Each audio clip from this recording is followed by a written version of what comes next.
Hello everyone, welcome back to my mini blog. আর আজকের mini ব্লগটা অন্য দিনের মিনি ব্লগের থেকে একটু আলাদা, বিকজ আজকে আমার বার্থডে। জানি না যে hello everyone, welcome back to my mini blog. আর আজকের মিনি ব্লগটা অন্য দিনের মিনি ব্লগের থেকে একটু আলাদা, বিকজ আজকে আমার বার্থডে। জানি না যে কার বার্থডে কার কাছে কতটা স্পেশাল হয়, বাট আমার বার্থডে আমার কাছে খুব স্পেশাল, বিকজ আমি নিজেকে ভীষণ ভালোবাসি। আর যে নিজেকে ভালোবাসে, যে তার প্রতিটা ডেটকে, স্পেশাল ডেটকে খুব ভালোবাসে। আর আমি বিশ্বাস করি যে নিজেকে ভালোবাসে না, সে কাউকে ভালোবাসতে পারে না। তো প্রথম ভালোবাসাটা নিজেকেই বাসতে হয়। আর যেই কারণে আমার বার্থডে খুব স্পেশাল।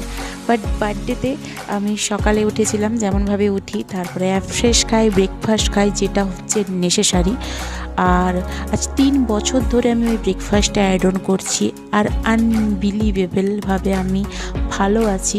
আর তারপরে চলে যায় আমার সবথেকে পিস জায়গায়, যেখানে আমি আমার মাইন্ড, আমার শরীর খুব ভালো থাকে, সেটা হচ্ছে নিউট্রিশন ক্লাব। আর সেই দিন ছিল একটা ছোট সেলিব্রেশন আমার বার্থডের জন্য।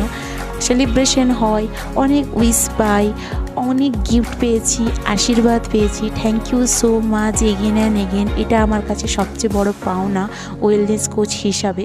আর তারপরে লাঞ্চের সময় চলে আসে, আর লাঞ্চে ছিল অনেক খাবার, আর প্রতিটা খাবার ছিল টেস্টি। মায়ের রান্না এমনি টেস্টি হয়, আর বার্থডের দিন মনে হয় আরও একটু বেশি টেস্টি। তারপরেই আমি ঘুমিয়ে পড়ি। আর ইভিনিংয়ে ছিল ছোট্ট একটা সেলিব্রেশন।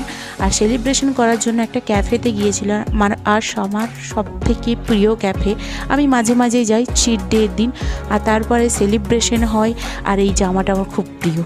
আর তারপরেই কেক কাটা হয়, ট্রিট দেওয়া হয় সবাইকে, বাড়ি চলে আসি। আর এই ছিল আমার গিফট। আর থ্যাংক ইউ সো মাচ সবাইকে, যারা যারা বার্থডে গিফট করেছেন, আর যারা যারা আমাকে বার্থডে উইশ